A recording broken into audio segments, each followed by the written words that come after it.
If it wasn't for my faith, I think I would have gone off the rockers. And I think for me, it's what's, given the circumstances in the world, it's what really keeps me going. Yeah, I think it's that fact that I never, ever feel lonely.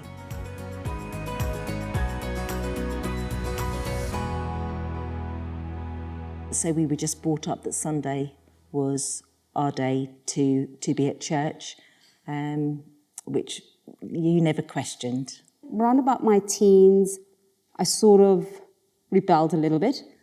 I think the fact of being expected to go all the time, I sort of questioned why. And my grandmother was really good. She didn't put any pressure on us. She almost left us to find our way at that time. I did the whole, after school training and everything, got married, and then the marriage didn't quite work out the way I thought it would. And I had, because of my Christian faith, it was difficult to actually even contemplate divorce. As I grew up and became a teenager and started studying religious education at school, it made me question some of the things that we were being taught.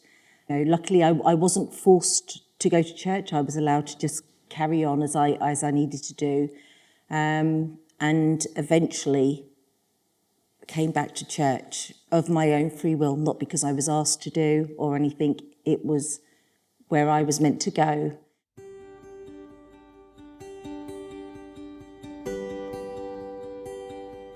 I think that bringing me back to my strong faith, it was probably when I lost my grandmother. The event that brought me back to church was when my father passed away, and he was the one who had such strong faith that never wavered. And that made me want to dig deeper. And yes, it was that brought me back. Everybody, the responses that I'd got is, trusting God, and He'll answer you, but you need to make sure that you put your entire trust in Him. And I think that sort of helped me come back, trying to find my way. I had a lovely priest, Father Mike, sat me down and said, some marriages are not made in heaven. I wasn't asked to go, I wasn't told to go. I did it because that's what I felt I wanted to do. And I had been directed to the Baptist church across the road. And as I was walking past, I then saw the navy blue, which is common for all Anglican churches. And I thought, oh, there is a church. And then I saw it was a shared church.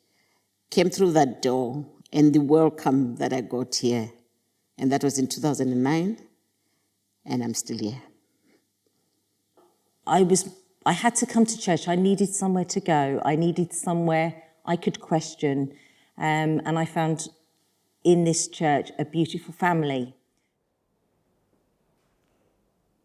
Being a Christian, I try and make sure everything that I do, my actions, my words, everything that I do, comes right back to those 10 commandments, comes right back to what it is to be a Christian and lead a Christian life. It means a lot in the actions, in what I can do for people, in how I can help people. Sometimes it might only be listening to somebody.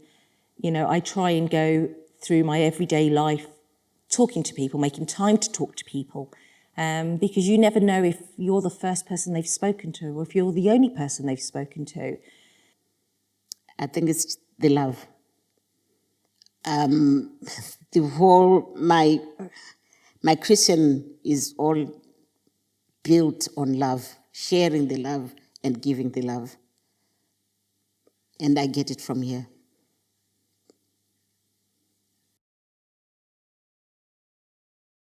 I think there's definitely a verse, Psalm 28, verse 7, the Lord is my strength and shield. That for me says everything. I think especially when there's days where you almost can't get out of bed, even if it's a difficult step to move forward and it feels a tedious task, he's there with me.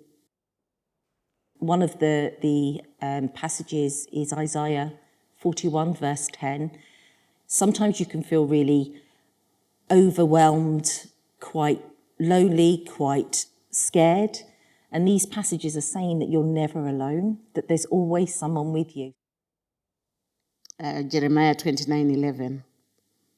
My plans are not to hurt you, but to prosper you.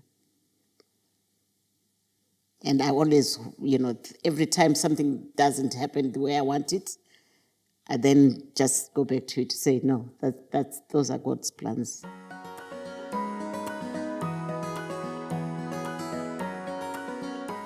I would say explore until you find what you want. I think it's just taking that step through the door, and you find that it isn't as scary as you think when you're having these conversations or when people talk about faith. When you come in, it's the warmth you feel. I would say come with me.